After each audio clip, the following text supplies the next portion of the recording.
Et voilà, c'était Sortir de l'ombre, un formidable film réalisé par Cléa Scheffer. Bonjour, merci beaucoup d'avoir accepté notre invitation. Et juste à vos côtés, nous avons le plaisir et l'honneur de recevoir Dominique Simoneau. Bonjour. Bonjour. Vous êtes une ancienne journaliste spécialisée dans les affaires judiciaires et aujourd'hui vous êtes contrôleuse générale des lieux de privation de liberté. Merci à toutes les deux d'avoir accepté de participer à la zone d'éducation documentaire, d'avoir répondu positivement à l'invitation du lycée Pierre de la Ramée à Saint-Quentin-dans-l'Aisne. Bonjour les élèves. Bonjour. Alors je sais que vous avez plein de questions à poser à nos invités. Ce film, vous l'avez regardé plusieurs fois, vous l'avez décortiqué. Mais juste avant de passer à vos questions, je voulais vous demander, qu'est-ce que vous en avez pensé? Quand vous l'avez regardé la première fois, qu'est-ce que vous avez ressenti? J'ai beaucoup aimé le format. C'est quelque chose qu'on n'a pas l'habitude de voir généralement à la télé. Et même, j'ai découvert la lucarne d'Ariane. Pour le coup, je ne connaissais pas du tout ce genre d'organisme. Est-ce qu'il y a un personnage qui vous a plus marqué que les autres? Je me souviens plus de son prénom, mais moi, c'est celui qui a abandonné en cours de route. Ah, Jibi. Ouais, exactement. Enfin, comparé aux autres, le fait qu'il abandonne, qu'il ne se rende pas compte, entre guillemets, de sa chance d'être encadré, je sais pas, ça m'a marqué. Ce serait Chris parce qu'au début, on le voit, il n'est pas du tout motivé dans ce qu'il veut faire. Et à la fin, on voit vraiment que déjà, il est renouvelé dans son contrat et il est très content et très motivé d'être là. C'est quoi pour vous la réinsertion? Pour moi, la réinsertion, c'est réapprendre à vivre. Re-rentrer dans le monde des adultes, entre guillemets, c'est de repasser d'un enfant à un adulte, de tout réapprendre. Et je trouve que c'est quelque chose qui est compliqué, je pense. Quand on est déjà un adulte, de revenir dans le monde adulte sans l'avoir été, je pense que c'est quelque chose qui est difficile. Et je trouve que le documentaire a bien montré à quel point c'était difficile et qu'il fallait être présent, il fallait faire des efforts, il y avait du travail derrière, etc. Et c'est des choses auxquelles on ne pense pas forcément quand on se dit réinsertion, oui, bon, non. Et j'ai trouvé ça vachement intéressant parce que c'est quelque chose de difficile au final. Et on a pu le voir grâce au documentaire. Pour moi, la réinsertion, c'est comme une sorte de deuxième chance. Ouais. Tout le monde ne peut pas être apte à se réinsérer selon leur peine. Et je trouve ça comme une deuxième chance pour les personnes de se réadapter à la vie quotidienne comme nous on la connaît. Ok. On va passer à vos questions et on va commencer par Lola qui est juste là. J'ai une question pour la réalisatrice. Qu'est-ce qui vous a amené à réaliser un documentaire sur la réinsertion d'anciens détenus? Alors en fait, c'est un projet que j'ai mis beaucoup de temps à mûrir, qui a mis 5 ans à se faire. C'était avant tout pour rendre visible un parcours qui est assez compliqué, qu'on ne voit pas en fait. Souvent les personnes qui sortent de prison sont assez invisibilisées, on ne sait pas trop où elles sont, ce qu'elles font. Et la détention laisse des traces dans le parcours d'une personne. C'est un film sur des personnes qui prennent soin d'autres personnes dans ce moment de fragilité et de vulnérabilité. Voilà. J'ai une question pour la réalisatrice. Le début du documentaire est assez inattendu. Il n'y a pas d'introduction à proprement parler.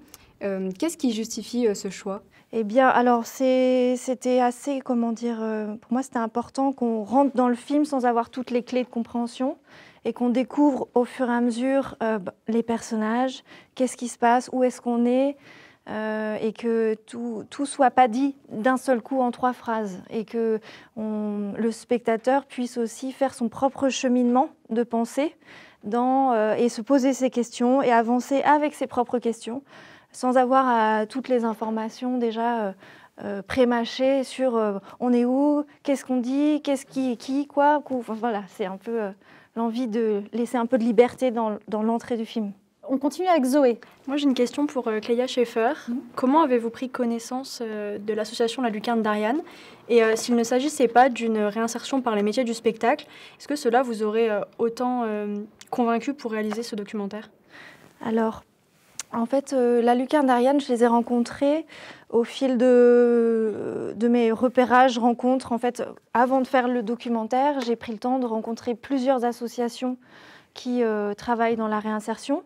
Et avec toutes ces rencontres, j'ai pu tout simplement découvrir La Lucarne d'Ariane que je ne connaissais pas. Et c'est vraiment avant tout une rencontre avec l'équipe de La Lucarne qui a fait qu'il y a eu un désir de film aussi. Je ne suis pas allée chercher ce sujet-là particulièrement, je suis allée chercher une équipe et des gens engagés. Et il se trouve qu'ils travaillent dans les métiers de l'accompagnement autour des métiers de la culture.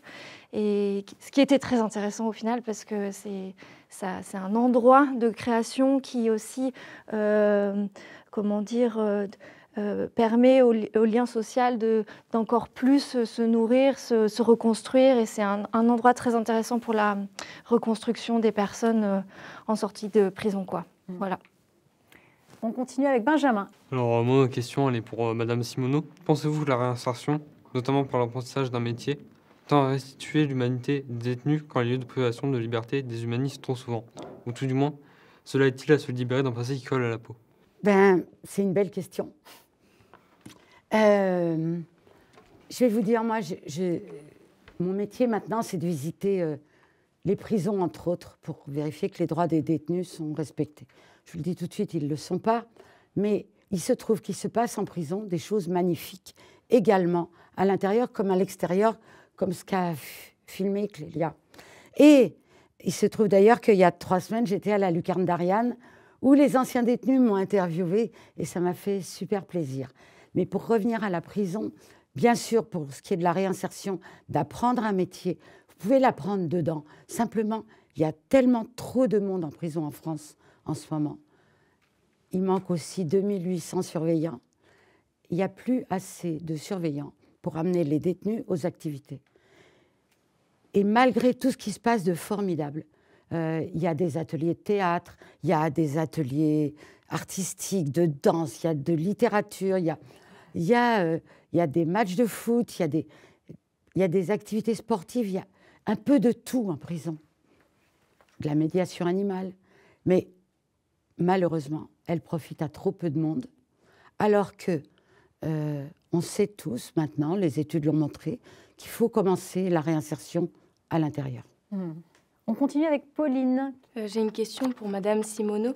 Pensez-vous qu'un documentaire peut avoir un réel impact sur l'opinion commune, souvent défavorable concernant la réinsertion? Ah, j'en suis sûre, mais à condition qu'il soit regardé. Et c'est pour ça que c'est très bien que vous le regardiez parce que vous êtes ici. Pour vous, ça peut avoir de l'impact sur l'opinion publique, parce que c'est vraiment ça l'objet de C'est exactement ça. Parce que, si vous voulez, je trouve que le discours des élus de la République est extrêmement démagogique. Il est irresponsable pour moi. Ils connaissent l'état des prisons. Ils y sont allés, contrairement à vous. Je ne sais pas vous. Ouais. Moi, j'y vais. Je vous jure, vous ne sortez pas pareil d'une visite en prison. Quand vous avez vu ces gens entassés au milieu des vermines, bouffés par les punaises de lit, avec les rats qui courent, et enfermés 23 heures sur 24 dans la cellule à 3, vous ne sortez pas pareil. Et c'est pour ça que je trouve que ce genre de documentaire, comme le vôtre, il est formidable, il aide à comprendre que ce n'est pas si simple qu'on nous dit. Ce n'est pas les méchants en prison et on va voir ce qu'on va voir. Parce que l'important, c'est comment ils sortent, l'état d'esprit dans lequel ils sortent, la manière dont ils sortent, qu'ils sortent meilleurs, disait Badinter. Le rythme du documentaire est assez lent. Est-il à l'image du retour à la vie normale des détenus? C'était une volonté d'écriture dans la manière de penser le film, mais je n'ai pas forcément relié ça à un ressenti intérieur. Du coup, non, c'était, important de prendre le temps aussi pour traverser et vivre et entendre ce qu'ils ont à dire. Voilà. Maxence. Donc moi, j'ai une question pour Madame Clélia Schaeffer. Êtes-vous facilement parvenue à instaurer une relation de confiance avec les anciens détenus? Alors, je dirais oui, mais il faudrait leur demander à eux aussi. C'est quelque chose qui est très très important quand on fait un film documentaire. C'est la base, c'est le terreau, c'est le lien aux gens qu'on va filmer. Et c'est presque plus important que ce qu'on va filmer, en fait. C'est le temps qu'on passe à discuter avec eux, à être présent en dehors des moments avec la caméra. Et je dirais que il y a eu une confiance qui s'est établie assez rapidement et qui était vraiment là, dans le temps, et qui est restée et qui ne s'est pas trop étiolée. Et il y a aussi des personnes que j'ai rencontrées très longtemps avant le tournage, notamment Stéphane qui intervient en tant que membre des Narcotiques Anonymes, qui parle des addictions. Donc Stéphane avait été à la Lucarne d'Ariane au moment où j'ai rencontré les équipes de la Lucarne d'Ariane, donc 1 an et demi avant le tournage, je dirais. Et c'est vrai qu'on s'est rencontrés très en amont et il a pu... disons que c'est un lien qui s'est créé vraiment, vraiment dans le temps, pour le coup. Voilà. On continue avec Anthony. J'ai une question pour Madame Simoneau. J'aimerais savoir quel aspect de votre rôle de contrôleuse générale est le plus difficile ou le plus frustrant? D'abord, c'est ce que j'ai fait de mieux de ma vie. Ça, je dois le dire. Franchement. Ensuite, ce qui est très énervant, c'est de ne pas être assez entendu par le personnel politique qui va décider du sort des détenus et qui ne soit pas assez courageux pour, contrairement à d'autres pays d'Europe, dire, écoutez, qu'attendez-vous de la peine? Vous attendez que les gens sortent pire ou meilleur? Si vous attendez qu'ils sortent meilleur, il faut faire sortir plus de monde en aménagement de peine, en chantier extérieur comme à la Lucarne, en placement extérieur. Enfin, je ne vais pas vous énumérer toutes les formes qu'il y a, mais il y a trop de monde en prison. Et là, il s'agit, si vous voulez, la punition, c'est très bien, c'est normal, très normal. La mise à l'écart de quelqu'un, c'est normal, il a fauté, il paye. Mais la loi veut aussi que la prison réinsère. Et là, on en est extrêmement loin. Et c'est cette illégalité que je trouve que le personnel politique devrait porter en disant « Attendez, là, ça ne va pas. Qu'est-ce qu'on attend d'une peine? Que les gens sortent meilleurs. » Voilà, c'est ça. Puisque vous faites de la philo, je vous invite à vous poser cette question. Qu'attendons-nous tous de la peine? J'aimerais réagir à ce que vous disiez. Qu'est-ce que les politiques devraient-ils faire pour justement améliorer les conditions? Parce que vous dites qu'ils ne réagissent pas. J'ai quelques idées. Par exemple, je pense que là, le gouvernement vient de reconnaître que jamais on n'arrivera à construire les 15 000 places de prison promises en 2017. Par exemple, qu'on rebascule ce qui est l'argent promis pour ces constructions sur la rénovation des prisons. Parce que je vous ai apporté des photos, c'est ignoble. Il s'agit là des douches condamnées de la prison de Rouen et d'autres pas condamnées. Donc vous voyez, tous les gravats là, c'était des douches. Quand ils étaient dans cette prison, les contrôleurs de l'équipe m'ont appelé en me disant il y a une coursive qui va s'écrouler, c'est sûr, ma parole, c'est horrible. 15 jours après leur départ, tout s'est écroulé. La coursive du premier, la coursive du deuxième. Et je me dis, on est en train de parler de l'écroulement de la rue d'Aubagne à Marseille en demandant qui est responsable. Et moi, je vous le demande, si on n'est pas tous responsables, de ne pas pousser nos gouvernants à ne pas laisser des êtres humains vivre là-dedans, en espérant qu'ils sortent. Parce que concrètement, les condamnations se font régulièrement. La France est pointée du doigt. Pourquoi ça n'avance pas? Parce qu'il y a un manque de volonté politique, une inertie totale. Et je vous demande de faire attention aussi à une chose qui est la vie des surveillants. Les surveillants vivent cette vie également. Et j'ai fait analyser par des médecins des prisons le risque pour eux, les surveillants. Ils risquent de forts retentissements psychiques, une décompensation psychique, parce que tous les jours, ils sont renvoyés à leur impuissance professionnelle. Et tous les jours, ils se couchent en se disant « Mais quel boulot je fais? Je fais un boulot nul, je fais un boulot de merde, je fais mal mon boulot. » Ça tape sur le système, imaginez-vous dans cette position. Comme vous l'avez dit tout à l'heure, l'état des prisons est assez déplorable. Et selon vous, n'est-il pas responsable en partie de la dégradation des détenus eux-mêmes qui en ressortent pire qu'ils n'y sont rentrés? Énormément, imaginez. Vous arrivez dans une cellule, il y a 2 personnes que vous ne connaissez pas. Vous avez envie d'aller aux toilettes. Le muret qui vous sépare des autres, il est haut comme ça. Vous imaginez, c'est ça votre premier... Vous imaginez ce que ça doit être? Moi, je vous assure, si je dois aller en prison, mais je crois que je me jette par la fenêtre avant. Je ne sais pas ce que je fais. Mais voilà, vous dormez sur le matelas par terre, vous mettez du coton dans vos oreilles, dans votre nez, pour que les cafards n'y rentrent pas. Et puis, vous saviez que les cafards apportent de graves maladies. Moi, je l'ignorais, jusqu'à ce que je visite les prisons. C'est un collègue médecin qui m'a dit, mais tu sais, ça apporte de graves pathologies, comme les rats d'ailleurs. Évidemment que ça influe énormément. Quand vous êtes dans un environnement calme enfin, je ne dis pas que la prison doit ressembler à un palais, hein, mais que ce soit propre, clair, que vous puissiez... Je sors d'une prison, par exemple, la bibliothèque est ouverte de 7h30 à 8h30, seulement pour 2 détenus, tous les matins. Est-ce qu'il n'y a pas un truc débile là-dedans? Je pense que c'est parce que nous, tous citoyens, on ne s'en soucie pas beaucoup, finalement, que les gouvernements successifs se disent, bon, bah, de toute façon, tout le monde s'en fiche.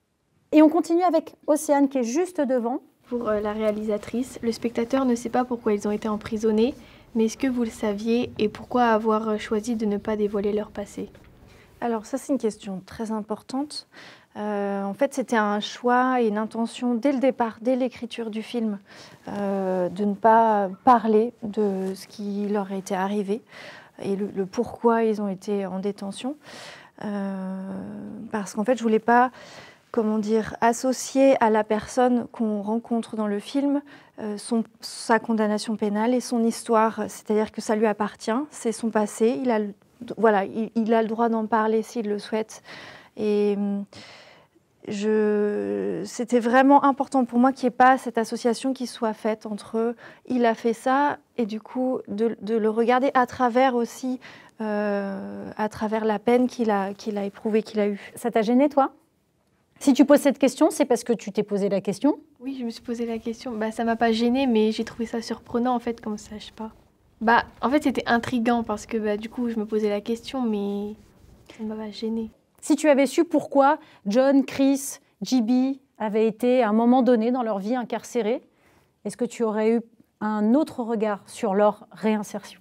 Bah, au premier abord, je pense que oui, mais après, je me serais quand même forcée de me dire que, bah, s'ils étaient sortis de prison, c'est que c'était fini, quoi. Ils avaient fait leur peine, donc... Ils avaient payé leur dette. Oui. Mais c'est intéressant, du coup, comme quoi l'exercice est réussi, puisque c'est ça l'idée. Ben, je voudrais ajouter qu'au contrôle général, on ne regarde pas non plus ce qu'ont fait les gens. Quand on visite, parce que quand on va dans une prison, on visite toutes les cellules, on discute avec tout le monde, les surveillants et les détenus, mais jamais on ne demande, ni on ne cherche à savoir ce qu'a fait un tel ou un tel. Est-ce que vous n'auriez pas aimé savoir avant si, par exemple, vous auriez travaillé avec des personnes pour des crimes assez lourds, des viols, de la pédophilie, de ce genre de choses? Ça vous aurait dérangé de travailler avec ce genre de détenus ou vous auriez fait abstraction totale? Comment dire, il n'y avait pas de catégorisation de cette personne, elle a fait ça, donc je vais être gênée, ça va m'être problématique dans la relation. J'avais pas, justement, c'est aussi pour ça que j'ai fait ce film, c'est d'aller à la rencontre des personnes, même si en effet il y a eu un parcours et il y a eu une histoire criminelle qui peut être extrêmement grave et qui peut déranger profondément. C'était pas quelque chose qui me freinait du tout dans le lien et dans la rencontre. Non. Toi, ça t'aurait dérangé? Je sais pas, peut-être que j'aurais quand même aimé savoir je comprends. si en face de moi je n'avais pas un pédophile ou peut-être une sensation de mal-être à ce moment-là. Lucas. J'ai une question pour la réalisatrice. Je voulais savoir, avez-vous surtout cherché à sensibiliser le public ou à inciter une action politique efficace? Et à quel public visiez-vous principalement? Je ne me suis pas forcément posé ces questions-là, de à qui je m'adresse. Enfin, l'idée, c'est que le film puisse être... que les gens puissent s'en emparer et puissent découvrir quelque chose qu'ils ne connaissent pas.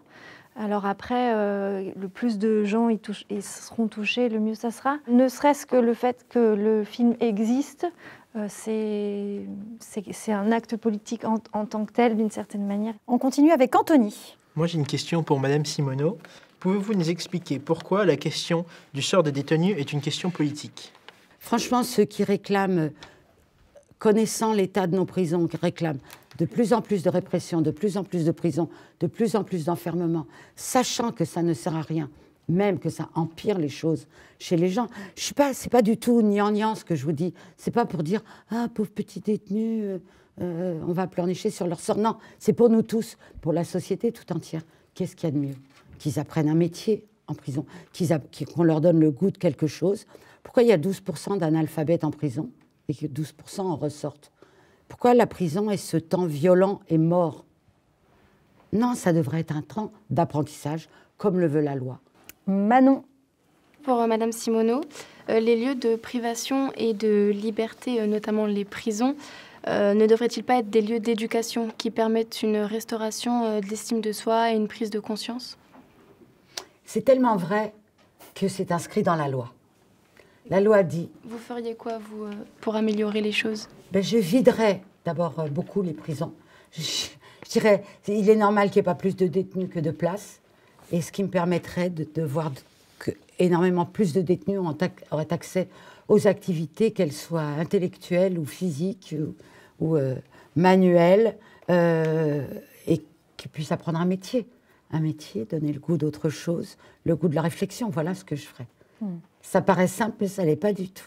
Et pourtant, ça paraît tomber sous le sens en même temps. C'est la première fois de ta vie que tu es tout seul dans ton appartement? Que j'ai un logement. T'as un logement? Autonome, en autonomie. En autonomie. Totale. Et alors, du coup? J'ai ressenti une grande émotion de bien manger et de pouvoir pratiquer de la musique, et j'ai ressenti des frissons une fois que j'ai installé. La joie, du bonheur? Ouais. Enfin. Ouais. La première fois que j'ai cuisiné, que j'ai pris une douche, que j'ai regardé la télé, voilà, que j'ai pu sortir seul, entrer et sortir seul de l'appartement. Oui, donc c'est quand même tout un univers qui s'ouvre à toi et sur lequel tu te dis waouh. Ouais. Voilà. Mais maintenant, tu sais que c'est un univers de liberté, en fait. De liberté. Tout au long du documentaire, on voit le parcours d'émancipation d'un ancien détenu âgé d'une quarantaine d'années qui essaye de réapprendre à vivre seul. Et nous, on s'est demandé si, une fois dehors, il ne serait pas nécessaire d'accompagner de façon discrète les détenus, car finalement, il est extrêmement difficile d'être libre. Eh bien, c'est ce que propose la lucarne, d'une certaine manière, parce qu'eux, ils les accompagnent en journée. Donc c'est déjà un temps énorme passé ensemble. Après, il y a la lucarne, met en lien les personnes qui se réinsèrent au sein de l'asso avec d'autres structures, que ce soit des personnes qui accompagnent aussi d'un point de vue administratif le fait de monter des dossiers pour la sécurité sociale. C'est-à-dire que c'est un endroit qui crée du lien avec d'autres personnes. Donc, en effet, c'est sûr qu'il y aurait besoin. Et c'est un peu le cas déjà, en fait. Julie. Moi, j'ai une question pour Madame Simoneau. Donc, quels sont les moyens mis en place par l'État français pour permettre un retour digne à la vie ordinaire? Est-ce que vous surveillez ça aussi, en tant que contrôleuse générale des lieux de privation de liberté? Est-ce que vous regardez aussi ce qui se passe après? On le contrôle de l'intérieur de la prison, parce qu'on regarde quelle est la politique d'application des peines. C'est très important qu'il soit accompagné à l'extérieur, parce qu'il faut qu'il soit guidé, contrôlé. Parfois, faut accepter la récidive. Ça fait partie, l'échec fait partie de la vie, et fait partie d'une vie exactement comme pour les addictions. Il y a des récidives. C'est assez agaçant, mais il faut l'admettre. Et ça ne veut pas dire que ça ne va pas repartir. D'ailleurs, dans le film, c'est bien dit. Ça ne veut pas dire qu'ils ne vont pas repartir d'un bon pied la prochaine fois. Alors, j'ai une question pour Madame Simoneau. Les médias, ils insistent toujours sur les cas des récidives dans les prisons. Et vous, qu'en pensez-vous réellement des récidivistes? Là, j'ai bavardé avec des détenus de la santé. Ils étaient une dizaine et ils me disaient « Madame, nous, dans nos quartiers, on vit dans la délinquance, on est dans la délinquance, NAIT, et on est EST dans la délinquance, et elle nous entoure. Et en fait, il faudrait nous empêcher de retourner dans nos quartiers, mais c'est trop dur parce que c'est là qu'est toute notre vie, et c'est comme ça qu'on replonge. » Et voilà, il y a un énorme problème d'égalité des chances et d'égalité de la vie. Bien sûr. Il y a un des personnages, Chris, il me semble, à un moment donné dans le documentaire, on lui parle donc des futures propositions d'emploi. Voilà, il cherche à se réinsérer.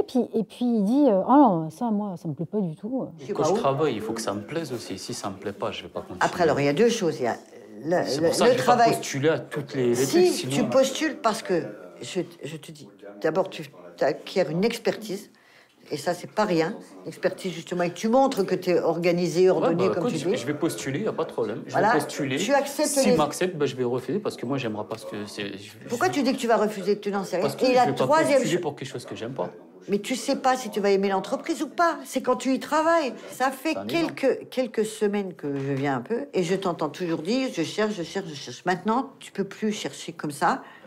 Tu passes à l'acte. C'est-à-dire qu'en gros, tu envoies des lettres, tu fais des lettres de motivation et tu les envoies. Ça vous a choqué ou pas du tout? Oui, Anthony, dis-moi. Tu t'es dit quoi? Dans le sens où on leur donnait une chance de choisir un métier et il était vraiment très sélectif sur l'idée du métier qu'il voulait faire. Et du coup, il refusait beaucoup de choses. Mais après, on voit au fur et à mesure du documentaire qu'il accepte ce qu'on lui propose. Et, voilà. Quand on se réinsère, on n'a pas le droit d'avoir le choix? Si, mais c'est un métier où il n'y a pas beaucoup de débouchés, je pense, je ne sais pas trop. Et on voyait qu'il était vraiment très précis sur l'idée d'un métier particulièrement, je ne sais plus lequel. C'est son état d'esprit qui change, en fait. Exactement. Qui avance en même temps que... C'est ça qui est beau à voir, d'ailleurs. Exactement. Il y a le fameux personnage de JB, donc tout le monde voit. Et ce personnage, à un moment donné, voilà, l'association se pose la question de licencier. On fait un point sur JB. Oui. Pour recontextualiser, JB est en retard à peu près de 2h30 tous les matins depuis des mois. Hier, on était plus cool parce que c'était la grève, bien qu'il habite à un quart d'heure, à pied. C'est qu'il n'est plus au travail. Donc on ne peut pas garder quelqu'un qui n'est plus au travail. En fait, on va pas passer notre vie à écoper un bateau qui prend l'eau en permanence, tu vois. Ça, c'est clair qu'il faut... C'est une frontière qui n'est pas toujours très évidente à comprendre. Hein. Qu'on est là pour comprendre leurs problématiques, les aider, mais pas tout excuser, quoi. Enfin... Qu'est-ce que vous avez pensé de cette séquence? L'association était trop dure avec lui, elle n'aurait même pas dû se poser la question de le licencier, ou au contraire? Au contraire, c'est aussi faire son travail que de réfléchir à ça. Oui, dis-moi, Océane. Ils lui ont laissé déjà une chance en lui proposant... de pouvoir travailler et ils l'ont prévenu plusieurs fois, puis il s'est jamais expliqué, donc ils lui ont dit que si ça lui plaisait pas, il pouvait en parler, échanger. Je trouve qu'ils ont bien réagi. Ouais. Mais au final, en fait, JB n'a pas été licencié par la lucarne, mais c'est vrai qu'il traversait de multiples difficultés qui faisaient qu'il n'arrivait plus à trouver du sens là où il était à ce moment-là. Et là, il a trouvé un travail assez stable, dont il est content. Et ça a été une période très difficile pour lui, parce qu'il ne se sentait pas à sa place. Et à la fois, maintenant, il s'en est très bien sorti. Donc, c'est-à-dire que des fois, il faut passer par des parcours un petit peu en dents de scie, un peu chaotiques pour finalement se trouver. Et c'est pas parce que sur le moment, ça se passe mal qu'il ne va pas y avoir une issue positive et une stabilisation à un moment donné. Et là, JB va beaucoup mieux et il a retrouvé du travail. Donc voilà. Zoé. Ma question s'adresse à Madame Simoneau. Y a-t-il des modèles à l'étranger qui vous sembleraient plus judicieux de suivre afin que les lieux de privation de liberté français remplissent dignement leur mission? Bien sûr. Je pense à l'Allemagne, qui a 20 millions d'habitants de plus que nous et 20 000 détenus de moins, qui croit aux peines à l'extérieur des murs, qui se dit la sanction, la reine des sanctions n'est pas la prison. Alors déjà, il y a les peines effectuées à l'extérieur de la prison, dans des endroits spéciaux. Ensuite, il y a les prisons ouvertes, qui sont... il y en a au Danemark, il y en a en Finlande. Comment ça se passe concrètement? Expliquez-nous, c'est quoi une prison ouverte? Vous êtes obligé de rentrer le soir, mais dans la journée, vous vaquez à vos occupations, vous faites un stage, vous cherchez du travail, vous vous faites soigner vos addictions, et le soir, vous rentrez. C'est un peu comme nous, nos centres de semi-liberté. OK. Mais disons en moins, je suis désolée, c'est vulgaire, en moins crado. Parce que les nôtres sont très, très sales. Connaissez-vous des méthodes d'incarcération alternatives qui, selon vous, pourraient être bien plus bénéfiques? Il y a les fermes Emmaüs, par exemple, où il y a 12 détenus des sortants de prison qui ont encore 1 an à effectuer, et qui vivent à 12, qui apprennent le métier, des métiers, alors beaucoup de la terre, du maraîchage, de l'élevage, etc. Ça, c'est super qu'ils vendent leurs produits sur les marchés, j'adore aller les visiter. Il y en a un pour les femmes, d'ailleurs, ce qui est rare, parce que pour les femmes, il n'y a pas grand-chose. Il y a les chantiers extérieurs, la lucarne. Il y a le bracelet électronique, qui n'est pas une panacée, parce qu'il est vrai que dans la pénitentiaire, on sait tous qu'au bout de 6 mois, ça commence à basculer dans un autre monde. Parce que imaginez, vous êtes chez vous, tous vos copains sont là, ou votre femme, vos gosses, puis ils disent, allez, on va à la pizzeria. Ben non, c'est pas l'heure, je peux plus. J'ai vu un gars, son voisin avait fait un barbecue au bout du jardin, mais il n'a pas pu y aller. Parce que le dimanche, il ne fallait pas qu'il s'éloigne de plus de 200 mètres de sa maison. C'est un peu... Voilà. Donc le bracelet, ce n'est pas la panacée. Mais oui, il y a des tas de formes de prison, de punition hors les murs, disons, qui seraient bien plus intelligentes. Vous avez raison. Moi, j'avais une toute dernière question pour vous. Est-ce que, si jamais, par le plus grand des hasards, les personnages, que ce soit la lucarne d'Ariane ou les anciens détenus, tombent sur cette émission, sur Z, quel message vous aimeriez leur transmettre? Si un mot, une phrase, une question, qu'est-ce que vous aimeriez leur dire? Noëlla? Un mot, courage. Ouais. Enfin, non, mais pas en sens bon courage, mais ils ont du courage déjà d'avoir accepté d'être filmés, parce que c'est quand même compliqué, mais aussi du courage de se réadapter à la vie et de prendre cette deuxième chance comme la bonne chance. D'autres? Déjà, qui nous ont permis de changer notre vision, parce que nous, des détenus, on n'a pas l'habitude d'en voir tous les jours des gens qui sortent de prison. Et c'est vrai qu'ils nous ont vraiment aidés à changer notre vision de voir les choses. Voilà. En positif, bien sûr. Merci beaucoup. D'autres? Ouais, dis-moi. Ne lâchez rien. Bah ouais, mais c'est bien. C'est vrai. Bah c'est super. Et on va terminer, tu sais quoi, on va terminer l'émission là-dessus. Merci beaucoup. Merci infiniment. Merci à vous deux d'avoir participé à cet échange passionnant, un échange brillant et si bien préparé par votre professeur qu'on salue infiniment. Si, merci. Merci beaucoup à vous. Et puis, vous pouvez vous applaudir. Bravo. Bravo, vous avez été vraiment super. L'émission revient très vite avec une nouvelle classe et un nouveau documentaire parce qu'il n'y a pas d'âge pour questionner le monde et ses images. Salut les élèves!